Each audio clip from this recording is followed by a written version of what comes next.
আল্লাহ যদি আউলিয়া যদি আল্লাহ বানায়, বন্ধু আল্লাহর গ্রানও দিবেন আল্লাহ। আর যদি নিজে নিজে বনে যায় তাহলে এখানে গ্রান নাই। পোশাকে আশাকে চেহারা সুরতে দরবার দিয়া উলিয়া নয়।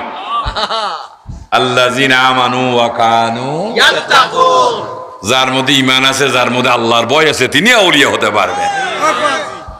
এই জন্য আমার বিষয় ছিল ঈমানটা কিভাবে অর্জিত হয়। চলে রসুলের দরবারে যায় একটু, কারণ সমস্ত কিছু এখানেই তো,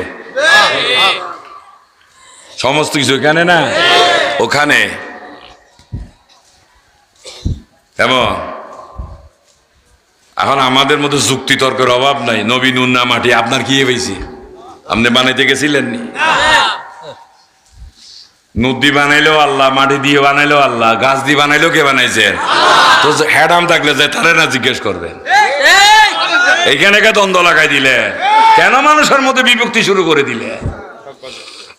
পাওয়ার থাকলে তারে জিজ্ঞেস করেন না, তুমি রসুল কি দিয়ে বানাইছো, চেয়ার কি দিয়ে বানাইছে, আমার বড় জানার দরকার কি? বসতে পারলে তো হইছে, ঠিক না বেটে? এই চেয়ারটা কিসের তৈরি? This is no my matter. এটা আমার বিষয়, আমার বিষয় বসতে পারলাম কিনা। এবার মাথার কাছ দিয়ে বাঁধা। রসুল আল্লাহর খুশি, যা মন চায় তা দিয়ে বানাইছেন। আপনাকে এটা নিয়ে তর্ক করতে বলে নাই, বরং বলা হয়েছে মাইয়াতির রাসূল ফাকাদাতা আল্লাহ, তোমরা রসুলকে অনুসরণ করো। মুহাম্মদ ইবনে আব্দুল্লাহকে অনুসরণ করতে বলা হয় না। মুহাম্মদ রাসূলুল্লাহ আর মুহাম্মদ ইবনে আব্দুল্লাহর মধ্যে অনেক ডিভাইডেড। হয় নবী বিয়ে করছে, সংসার করছে, এ করছে, সে করছে। নবী হত সময় বিয়ে করছিল, আর আমি ফিরসাও তো বিয়ে করি নাই। ও বেটা, আমি ফির হওয়ার আগে বিয়ে করছি, ফির হওয়ার পর বিয়ে আর করছি নি। আমি যখন বিয়ে করছি তখন তো হিসাব হয় নাই, কারণ বিয়ে দিয়ে ফির হয় না, আল্লাহ বানাইলে ফির হয়। যে